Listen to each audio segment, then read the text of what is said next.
இந்த படத்தில் இது எதுக்கு கொட்டுக்காளின்னு வச்சான்னு தெரியல, எனக்கு நிறைய மீனிங் என்னமோ போகுது. நான் ரொம்ப நாளைக்கு முன்னாடி சிவகார்த்தியனுடைய படத்தில் ஒரு பூஜை அன்னைக்கு ஒரு நாள் ஒரு சாப்பாடு சாப்பிட்டு இருக்கும்போது பக்கத்தில் ஒருத்தன் வெள்ளை சட்டை வெள்ளை பேண்ட் போட்டு ஒரு கிராமத்தில் இருந்த ஒரு பையன் மாதிரி உட்காந்துருந்தான். அறிமுகப்பட்டினான். யாரா நீ தம்பி அப்படின்னா. சார் நான் தான் சபினோத். அப்படின்னா யார்ப்பா? இல்லை சார் நான் வந்து கூழாங்கல். அப்படியே ஆமாம் ஏதோ பேசிக்கிட்டு இருக்காங்க நான் சொல்லுவேன். சரி என்னப்பா அந்த படம் ரிலீஸ் ஆகுதா இல்லையா? இல்லை சார் ஆயிரும் சார். ஓ அப்படியா சரி. என்ன படம் எடுக்கிற? அடுத்து என்ன பண்ண போகிறேன்? இல்லை சார் நான் ஆரம்பிச்சிட்டேன் சார். நான் சொல்கிறேன் கொஞ்சம் மெதுவாக எடுப்பான்னு வாயை எடுக்கிறேன். கொஞ்சம் மெதுவாக. இல்லை சார் நான் படம் ஆரம்பிச்சிட்டேன். நான் அப்படியே யாருப்பா மியூசிக்கு? பாருங்கள் எவ்வளோ ஒரு programmed way of asking or chatting with another director. நான் கேட்குறேன் யாரா மியூசிக்கு அப்படின்னு. அப்படி யாருமே மியூசிக் இல்லை சார். எனக்கு பயங்கர கோவம் வந்துருச்சு. பெரிய மயிர் மாதிரி பேசுகிறேன். நான் மறைச்சேன். அப்புறம் நான் வந்துட்டு வீட்டு ஆஃபீஸ்க்கு வந்தோடனே அசிஸ்டன்ஸ் கூப்பிட்டேன். இது மாதிரி ஒருத்தனை பார்த்துட்டேன். ஒரு பொறுக்கி போய் கருப்பாக இருந்தான், ஒரு மாதிரி இருந்தான், பெரிய மாதிரி என்கிட்ட வந்து நான் யாரா மியூசிக்னு கேட்குறேன். அவன் சொல்கிறான் யாருமே இல்லை சார் அப்படின்றான். அப்படிலாம் எடுத்துடாதீங்கடா அப்படின்னு நான் ஏதோ நல்லது சொல்கிற மாதிரி என் அசிஸ்டன்ஸுக்கு சொன்னேன். இந்த படத்தை பார்க்கும்போது தான் தெரிஞ்சுது என்னை வினோத் செருப்பு கழட்டி அடிச்சிருக்காங்க. நல்ல டைட்டில் கிடைச்சிருச்சு ஆக்சுவலி இன்னைக்கு. அவன் நிஜமாகவே என்னை செருப்பு கழட்டி அடித்தான். நான் எல்லாரையும் செருப்பு கழட்டி அடித்தானா என்னை வெளியே போய் பயங்கரமாக திட்ட ஆரம்பிச்சாங்க டேரக்டர்ஸ்லாம். அது எப்படி பேசலாம், நாமளும் படம் தானே எடுத்துருக்கணும், அதனால் நான் மட்டும் இதை எடுத்துக்கிறேன். என்னை மட்டும் வினோத் செருப்பை கழட்டி அடித்தான். இந்த விழாவுக்கு வரும்போது நான் காலையில் மனசு பேசினேன். ஏன்னா இப்போ நான் 2 படம் பார்த்துட்டேன். ஒன்று மாரியுடைய வாழை பார்த்துட்டேன். அது ஒரு வாரம் பைத்தியமாக இருந்து அன்றைக்கி நைட் ஃபுல்லாக பைத்தியமாக இருந்து ஃபுல்லாக எழுதி அசிஸ்டன்ட் டேரக்டர்லாம் தூங்காமல் உட்காந்து ஒரு 3 பேஜில் ஒரு லெட்டர் எழுதி வரும் நம்ம நாளில். இப்போ அதுக்கு முடிச்சு அந்த பைத்தியம் முடின்னு தீர்றதுக்குள்ளேயும் இந்த பைத்தியம், இது பைத்தியம் இல்லை, இது பேயே பிடிச்சிச்சு எனக்கு.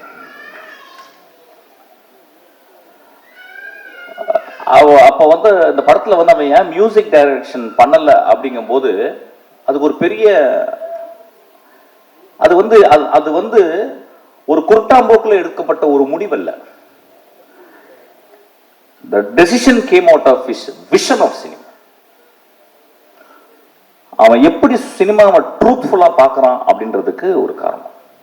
ஏதோ ஒரு வகையில் நம்ம என்ன பண்றோம், ஒரு மியூசிக் மூலியமா நம்ம சட்டையை அயன் பண்ணிடுறோம், நம்ம திரைப்படங்களை நம்ம அயன் பண்ணிடுறோம். அவன் என் சட்டை என் திரைப்படம் சுருக்கமாகவே இருக்கணும் அப்படின்றான். என் பாட்டியினுடைய அந்த இடுப்பை சுத்தி இப்படி உள்ள சுருகுவா பார்த்தீங்களா, அது வெளியே எடுத்தா எவ்வளவு சுருக்கம் இருக்கும் அந்த அந்த முந்தானையில, அந்த அளவுக்கு சுருக்கத்தை அவன் பார்க்கறான், அவ்வளவு ட்ரூத் பார்க்கறான். இந்த படத்தை பத்தி நான் வந்து ஒரு 4 நாள் கண்டினியூஸா என்னால பேச முடியும். ஏன்னா படத்தை பார்த்துட்டு வெளியே வந்த உடனே நைட்டு நான் என்ன பண்றதுன்னு எனக்கு தெரியல. வழக்கம் போல சொன்ன மாதிரி நல்லா இருக்குப்பா, சூப்பர்ப்பா, நல்ல ட்ரை பண்ணியிருக்கேன். இப்போ நிறைய பேர் சினிமா பாட்டு வந்தோன்னா உஷாராக பேசுறது எப்படின்னு கேட்டால் வித்தியாசமாக முயற்சி செஞ்சுருக்கேன்னு. அது கெட்ட வார்த்தை சொல்லி தான் சொல்லணும், பட் அது சொல்ல முடியாது, போர் அடிக்குது எனக்கு ஆக்சுவலாக. அந்த மாதிரி எதாவது பேசிட்டு போயிடுறது, இல்லைன்னா நல்ல ஃபியூச்சர் இருக்குப்பா அப்படின்றது, அப்புறம் ரொம்ப மோசமாக ஒரு தடவை பார்க்கலாம் அப்படின்றது. நண்பர்களே, இங்கே வரும்போது யோசிச்சேன் நான் என்ன பேசணும், இந்த படத்தை நான் வந்து எப்படி மக்கள்கிட்ட கொண்டு போய் சேர்க்கணும். ஏன்னா என் லைஃப்பில் இது ஒரு பெரிய பொறுப்பை நான் பார்க்குறேன். என் மகள் பிறக்கும்போது என் மனைவியின் கையில் என் மகளை பார்த்துட்டு நான் எவ்வளோ சந்தோஷப்பட்டனோ அதே மாதிரி இந்த படத்தை பார்த்தப்ப சந்தோஷப்பட்டேன்.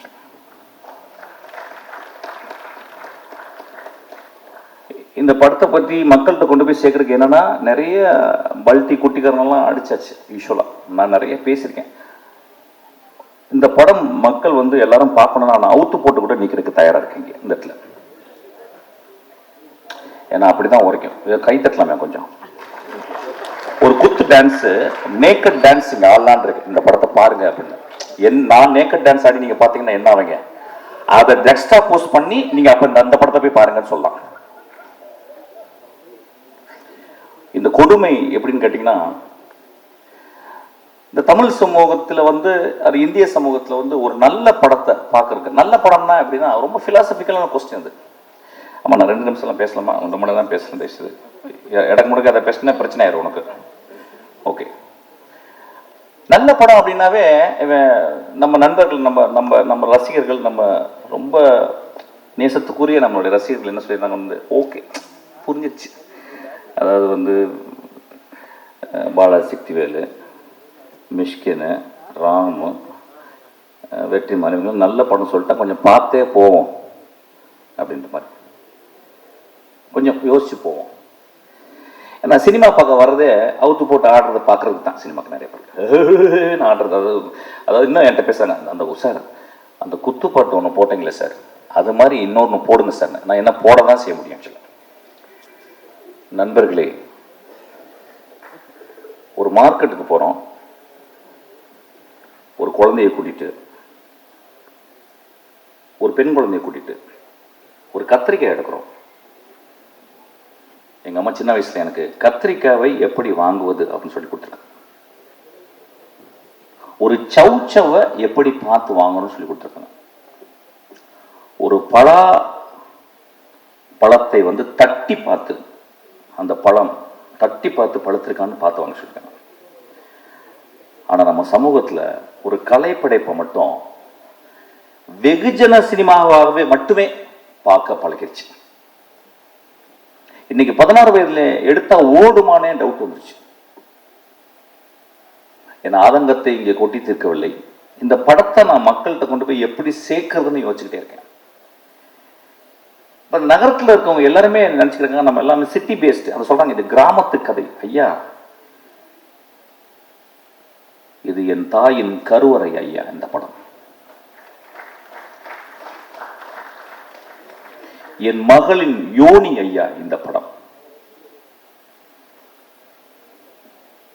பாலசக்தி சொன்னா இந்த மாதிரி படமே பார்த்தது இல்லைன்னு. இந்த மாதிரி படத்தை பார்க்கவே போறது இல்லையா?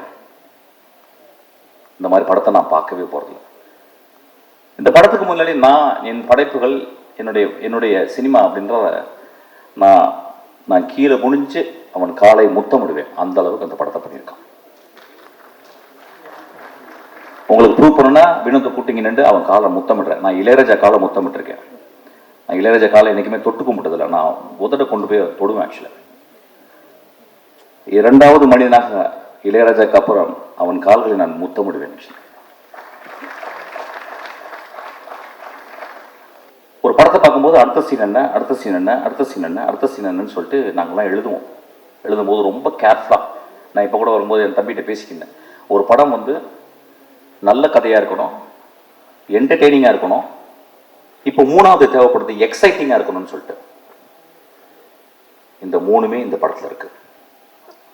என்ன ஒன்று, நீங்கள் பார்க்குறது உங்கள் பார்வையை வேற மாதிரி வச்சு பார்க்கணும். எனக்கு தெரிஞ்சு இந்த ரீசெண்ட் டேஸில் இந்த கதைகளில் நான் வந்து இப்போ 2 கதைகள் வந்து நான் இந்த 10 வருடத்தில் திரைக்கதையில் படித்தது எக்ஸ்ட்ராடனரி ஸ்டோரிஸ்ன்னு சொல்லுவேன். ஒன்று 3 பில்பர்ட்ஸு, இன்னொன்று get out, Jordan field.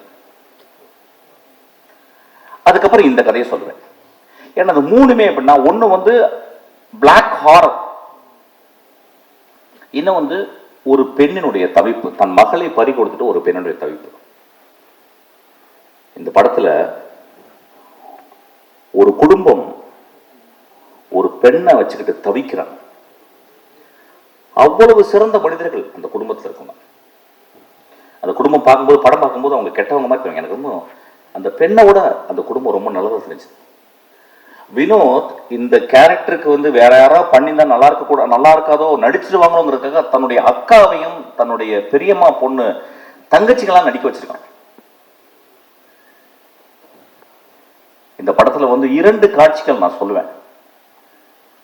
Balaji பாதி கதை சொல்லிட்டேன். ஆக்சுவலா நான் சொல்ல மாட்டேன். உன்னை அதுக்கு அடிக்கிறேன். டே பாலாஜி, பாதி கதை சொல்லிட்டேன். ஆக்சுவலா நான் சொல்ல மாட்டேன். இந்த படத்துல வந்து ஒரு சேவல் நடிச்சிருக்கு. அதான் முதல்ல பார்த்துருப்பீங்க. சேவல் நடிச்சிருக்குன்னு சொல்றதை விட அந்த சேவலை அவன் வந்து கேப்சர் பண்ணியிருக்கான்.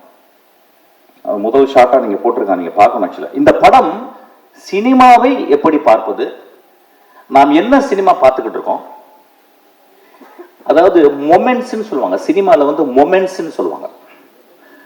எனக்கு தெரிஞ்சு நான் 27 வருடத்தில் 2 மொமெண்ட் தான் நான் கிரியேட் பண்ணியிருக்கேன்.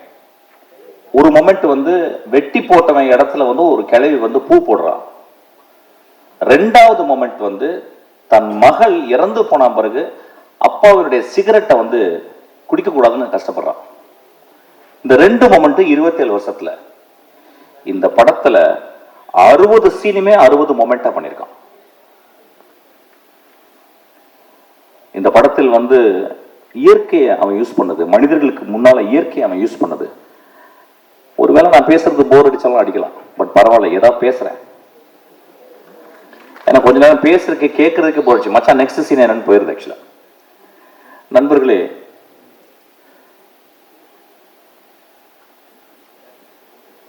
ஒரு நல்ல கதை, ஒரு நல்ல கதாசிரியர் தோற்கப்படுவதில்லை, சமூகத்தால் கொலை செய்யப்படுகிறார்.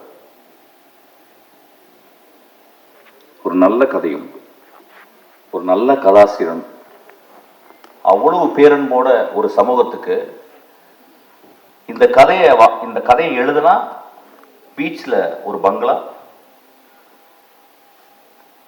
மிக வசதியான காரு,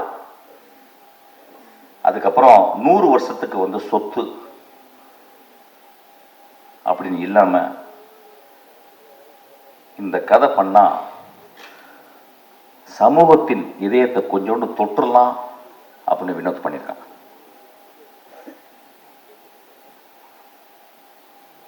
இந்த படத்தை வந்து பத்திரிகைக்காரங்க எல்லா படங்களுடைய திறப்பு வாசல்களை திறந்து வைக்கிறது பத்திரிக்கையாளர் தான். அவங்க படம் வந்து பார்ப்பாங்க, பார்த்துட்டு எனக்கு தெரிஞ்சு எல்லா நல்ல படங்களையும் அவங்க வந்து ஆறத்தழுவி முத்தம் கொடுத்துருக்காங்க. இந்த படத்துக்காக வினோத்துக்கு இந்த பத்திரிகையாளர் கோயில் கட்டணும்னு நான் கேட்கிறேன். இந்த சமூகம் ஒருவேளை அவன் கொலை செய்து விடலாம், அந்த கொலையிலிருந்து தப்பிக்க வச்சது சிவகார்த்திகேயன். சிவகார்த்திகேயன் ஒரு லீடிங் ஆக்டர், கடுமையான உழைப்பாளி. சிவகார்த்திகேயனால இந்த படத்தில் நடிக்க முடியாது, ஏன்னா ஒரு மிகப்பெரிய ரசிகர்கள் கூட்டம் வந்துருச்சு. ரசிகர்களை சந்தோஷப்படுத்துவது ஒரு பெரிய கடமையாச்சு. ஆனா அந்த குழந்தை, அந்த பையன், நான் மிகச்சிறந்த படைப்பு பண்ணணும்னு ஆசைப்பட்டு கூழாங்கல்ல பார்த்தவொன்னே, தம்பி இந்த படத்தை நான் தான் பண்ணுவேன்னு சொல்லியிருக்கான். அதுக்காக அந்த தம்பிக்கு ஒரு கோயில் கட்டணும். சிவகார்த்திகனுக்கு ஒரு குழந்தை பிறந்திருக்கு, சிவகார்த்திகனுக்கு இன்னொரு குழந்தையும் பிறந்திருக்கு, அதுதான் கொட்டுக்காளி. இந்த படத்தில் நடித்தவர்கள், அந்த அனா பென் ஒருத்தி நடிச்சிருக்கா, தெரியல தமிழ்ல இருக்க பெண்ணுங்கள்லாம் இப்பெல்லாம் நடிக்கவே வர்றது நல்ல படங்களுக்கு. சார் எனக்கு 2 பாட்டு இருக்கா, 3 டான்ஸ் இருக்கா, தௌபா தௌபா தௌபான்னு அப்படின்னு ஏதாவது டான்ஸ் ஸ்டெப்பு, ஹூக் ஸ்டெப் வைக்கிறதுக்கு இருக்கான்னு பார்ப்பாங்க. அப்போ தமிழில் பொம்பளைங்களே கிடையாது. அப்போ இங்கேருந்து போயிட்டு பஸ் ஏறி போயிட்டு ஆனபெல்னு ஒரு சிறுக்கியை பிடிச்சி வந்திருக்கான். ஒரு பேய் அரக்கியவ. அவ எத்தனை வார்த்தை பேசியிருக்கான்னா 1.5 வார்த்தை பேசியிருக்கான்னு நினைக்கிறேன். ஒரு பாட்டு வர பாடிட்டா அதுக்கு அடி, ஒரே அடி சூரிய போட்டு ஒரு மணி நேரம் அடின்னு அடிக்கிறான் போட்டவள. இந்த சமூகம் அப்படித்தாங்க இருக்கு. ஒரு பெண் பாடக்கூடாதுல்ல, ஒரு எக்ஸ்ட்ராடனரி பெர்ஃபார்மன்ஸ். அநேகமாக இந்த வருஷத்தினுடைய நேஷனல் அவார்டு அந்த குழந்தைக்கு கிடைக்கணும்னு நான் வந்து ஆசீர்வாதம் பண்ணுறேன். அதுக்கப்புறம் சூரியனுடைய எவல்யூஷன் கேரக்டர் ஆர்க்கு, நான் சினிமாவில் தான் கேரக்டர் ஆர்க் பார்த்துருக்கேன். ஒரு கதையின் கதாநாயகன் ஃபஸ்ட்டு சீனில் வந்து மோசமாக இருப்பான், கடைசி சீனில் ஒரு பெரிய மகானாக இருப்பான். ஃபஸ்ட்டு சீனில் மகானாக இருப்பான், கடைசி சீனில் வந்து கொடுங்கோலனாக மாறிடுவான். இது வந்து கேரக்டர் ஆர்க்கு. இது சினிமாவில் தான், கதைகளில் தான் நடக்கும். நிஜ வாழ்க்கையிலே சூரியக்கு நடந்திருக்கு. ஒரு கமெடியனாக உருவாகி இன்னைக்கு ஒரு உலகம் போற்றும் ஒரு நடிகனாக மாறியிருக்கான். நான் அன்னைக்கு நைட்டு இரவு உட்காந்து பேசினேன், என்னடா மகனே நீ இப்படி, எங்கடா உனக்கு ஏதாவது அருள்கிருள் வந்துருச்சா, இல்லை காதல ஏதாவது உனக்கு ஏதாவது ஒரு அசரீரி கேட்டுச்சா, உன் வாழ்க்கையில இப்படியாப்பட்ட முடிவுகள் எடுத்து இப்படி நீ வேகமா, அப்படியே வெற்றிமாறன், அப்படியே கருடன், அப்படி ராம் இன்னைக்கு ஒரு எக்ஸ்ட்ராடனரி, எனக்கு தெரிஞ்சு இன்னைக்கு தமிழ் சினிமாவின் மிக முக்கியமான 2 நடிகர்கள் நான் சொல்லுவேன், வந்து விஜய் சேதுபதியும் சூரியன் நான் சொல்லுவேன். ஆக்சுவலாக நான் விஜய் சேதுபதி ஒர்க் பண்ணேன், 67 நாட்கள் ஒர்க் பண்ணேன். ஒரு நாள் கூட எங்கள் 2 பேருக்கு ஒரு சின்ன உராய்வு கூட ஏற்படல. அந்த குழந்தை அவ்வளவு கண்ணியமாக, அவ்வளவு மேன்மையாக நேசித்து நேசித்து ஒரு கேரக்டர் நடிச்சிருக்கான் இந்த படத்தில். சூரிய அதே மாதிரி தான். எனக்கு தெரிஞ்சு இந்த படத்தில் சூரிய தவிர வேற யாராவது நினைச்சு கூட பார்க்க முடியாது. சூரிய ஒரு இடத்துல மூத்திரம் அடிச்சிருக்கான், நடிக்கவே முடியாது. இந்த மாதிரி வாழ்ந்திருக்கான். அதுக்கு வினோத் அந்த கேமராவை பக்கத்தில் இட்டு போறான். அப்படியே அவன் மூத்திரம் அடிக்கிறதுக்கு போய் பக்கத்தில் போயிட்டு நான் பயந்துட்டேன், கீழே கீழே கேமரா டில் டவுன் பண்ணிட போறான்னு ஆசை வருது, டில் டவுன் பண்ணி பார்க்கலாம் அப்படின்னு சொல்லிட்டு. ஆனா அப்படியே மேலே வச்சு அதுக்கப்புறம் சூரிய திரும்பி பார்க்கறான். மனிதர்களே என்ன பெர்ஃபார்மன்ஸ், என்ன எவ்வளவு நம்பிக்கை அந்த கேமரா மேல. முதல் சீனை வந்து அவங்க கிட்டத்தட்ட ஒரு 4 நிமிஷம் கேமரா எடுத்து போயிட்டு ஒரு அம்மா குளிச்சுட்டு அதை தலையில தண்ணியை தொளிச்சுட்டு தன் மகள் இப்படி பண்ணிட்டாலே, மகள் இப்படி பண்ணிட்டேன்னு அவள் கோயிலுக்கு போறதை வந்து ஒரு extreme long shot. I think இந்தியாவில் ஒரு லாங்கஸ்ட் ஷாட்டா கூட இருக்கும்னு நினைக்கிறேன். அங்க எடுக்கும் போதே அவன் அதோடைய கான்பிடன்ஸ் சொல்றான், நான் என்ன மாதிரி படம் பண்ண போறேன், என்ன மாதிரி படத்தை நீங்க பார்க்க போறீங்கன்றது அவன் பிச் பண்றான். இந்த படத்தை பத்தி இன்னொரு தருணத்துல நிறைய பேசலாம். ஏன்னா இங்க வந்து மொத்தமே 4 டைரக்டர்ஸ் தான் வந்திருக்கோம். நான் வந்து ரொம்ப நேரம் டைம் எடுத்துக்கூடாது, நிறைய பேசுவேன், என்னால் பேச முடியும். So Soori is given an extraordinary. அதாவது இந்த படத்துக்கு அப்புறம் சூரிய நம்ம எப்படி பார்க்கலாம்னா, ஒரு இந்தியாவின் ஒரு மிகச்சிறந்த ஆக்டரை நம்ம பார்க்கலாம். அது ஏன் சொல்றேன்னா, அந்த அளவுக்கு அந்த கேரக்டர் அவன் மண்ணில இருந்து, அந்த வெறுங்கால்ல இருந்து நான் பார்த்தேன். சூரிய செருப்பு போட்டுக்கணும், செருப்பு போடாம அவன் அப்படியே அதுக்குள்ளே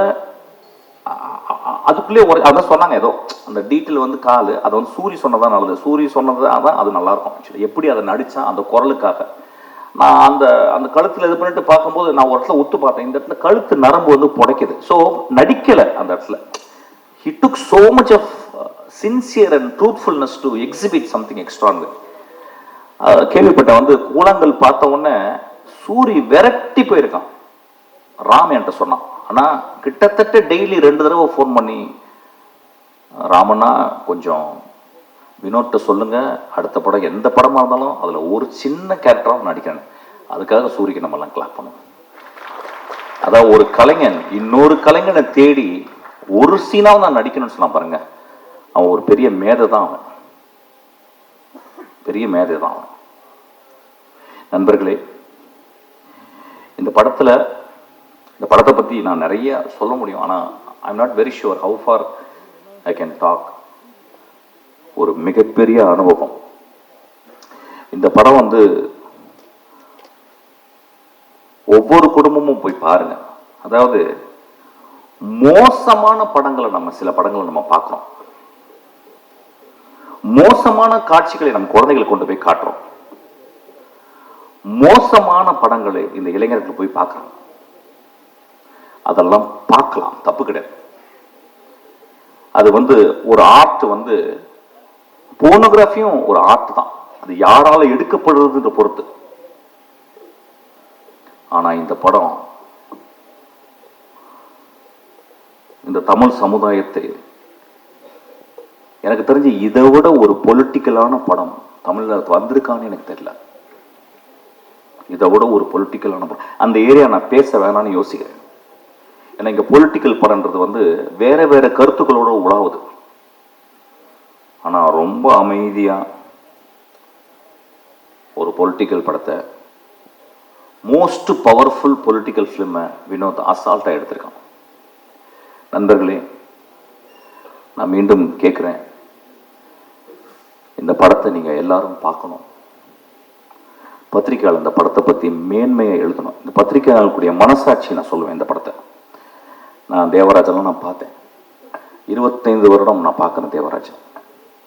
சினிமாக்காகவே வாழ்ந்து ஒரு கலைஞனாக, அதாவது ஒரு பத்திரிகையாளனாக இல்லாமல் ஒரு கலைஞனாகவே வாழ்ந்துருக்கேன். இப்போ நான் என் தம்பியை பார்த்தேன். அவன் வந்து எனக்கு குழந்தை பத்திரிச்சன்னா அப்படின்னு சொன்னான். உங்களுக்கெல்லாம் பெரிய தர்மம் இருக்குது இந்த படத்தை பற்றி. இந்த படத்தை பற்றி நான் என்ன சொல்கிறேன், நான் சேலஞ்ச் பண்ணுறேன், இந்த படத்தை பற்றி ஏதாவது ஒரு நெகட்டிவ் பேசுங்க. இந்த படத்தை கொண்டு போய் சேர்க்க வேண்டியது உங்கள் கடமை. ஐயா, இது வந்து உங்கள் தாய் மடி ஐயா, இந்த மடியை நீங்கள் தான் பத்திரமா பார்த்துக்கணும். நான் ரசிகர்கள், சினிமாவை நேசிக்கும் ரசிகர்கள், ஒவ்வொரு தடவையும் சினிமா ரசிகர்களால், அந்த தாயுள்ளம் கொண்ட ரசிகர்களால் கண்டுபிடிக்கப்பட்ட மகா ஆளுமைகள் தான் பாரதராஜா, மணிரத்னம், பாக்யராஜ், பாலச்சந்தர், பாலா, வெற்றிமாறன், ராம், பாலாஜி சக்திவேல். இவங்கெல்லாம் மகா உன்னதமான படைப்புகளை கொடுத்து மக்களுடைய அங்கீகாரம் பட்டு நீங்கள் தொட்டில் போட்டு தாளாட்டி இன்னைக்கு இவ்வளோ பெரிய ஆளாக இருக்கிறாங்க. அந்த மாதிரி தங்கத்தில் ஒரு தொட்டில் கட்ட வேண்டிய என் குழந்தை வினோத். கடைசி விவசாயி பார்த்துட்டு வந்து நான் அவ்வளவு கஷ்டப்பட்டேன். தியேட்டரில் 4 பேர் தான் இருந்தாங்க. ஒரு மகா உன்னதமான படைப்பு அது. அதுக்கு கேட்டால் என்ன சொல்கிறாங்க, ஏன் சார் ஃபாஸ்ட்டாக இல்லைன்றாங்க. ஐயா, ஏன் ஒரே நாளில் குழந்தை பிறக்கக்கூடாது? ஏன் இயற்கை 10 மாதம் ஒரு தாயை சுமக்க வச்சுச்சு? ஏன் என்னுடைய பாட்டி மெதுவாக நடந்து போகிறாள்? என் தந்தை இப்போ போன வாரம் இறந்து போனார். கை அப்படியே அவர் அந்த பாடியை குளிப்பாட்டும் போது நான் பார்த்தேன், அப்படியே கையெல்லாம் சூம்பி போயிருந்துச்சு. அப்படியே அந்த குளிக்கல வைக்கும்போது நான் அப்படியே பார்த்துக்கிட்டே இருந்தேன். அந்த மண்ணை அள்ளி போடும்போது அந்த வாய்க்குள்ள தான் போச்சு. என்னை முத்தம் கொடுத்த, என்னை பார்த்து எப்பொழுதும் புன்னகை புரிந்த அந்த வாய்க்குள்ள அந்த மண்ணு போனதை நான் பார்த்தேன். நான் பார்த்த உலகத்தில் என் வாழ்நாளும் மிக முக்கியமான ஷாட்டாக அதை நான் பார்க்குறேன். நான் சொல்றது கொஞ்சம் கூட வெக்கப்படல. அந்த மாதிரி ஒரு 600 ஷாட்டு, 600 ஷாட்ல மொத்தமே 150 ஷாட் இருக்கும். உண்மையும் தெய்வத்தன்மையும் தாய்மையும் கொண்ட படம் தான் அந்த படம். தயவு செய்து கைவிட்டுறாதீங்க. சும்மாவது போய் பாருங்க. ஒரு சிகரெட் வந்து, ஒரு சிகரெட் பாக்கெட் எவ்வளோப்பா? சிகரெட் பாக்கெட் இன்னைக்கு கிங்ஸு தெரியாது, நீ அடிக்க மாட்டியா? நீ மனுஷனே கிடையாது. யார் எவ்வளோ ஒரு சிகரெட் பாக்கெட்டு? 200 rupeesங்க ஒரு சிகரெட் பாக்கெட்டு. ஒரு சிகரெட் பாக்கெட்டில் 20 சிகரெட் இருக்கா? 10 இருக்கு. 10 நாள் போச்சுன்னு அர்த்தம் உங்களுக்கு. 10 சிகரெட் கொடுத்தா 10 நாள் போச்சு. நான் சிகரெட் நிப்பாட்டினேன். 10 நாள் ஜாஸ்தி ஆயிடுச்சு. ஒரு குவார்டர் வந்து அது 150 ரூபாலேருந்து 200 ரூபாய். அது 1 வருஷம் போச்சு. இதுக்கெல்லாம் செலவு பண்றோம்ல.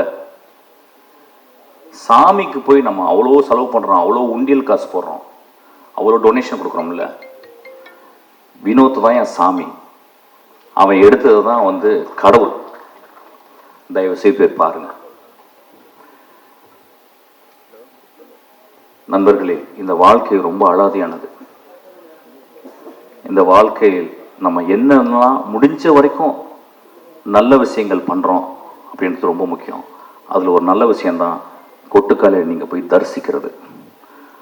அந்த காளி உங்களை ஆசீர்வாதம் செய்வாள். நன்றி.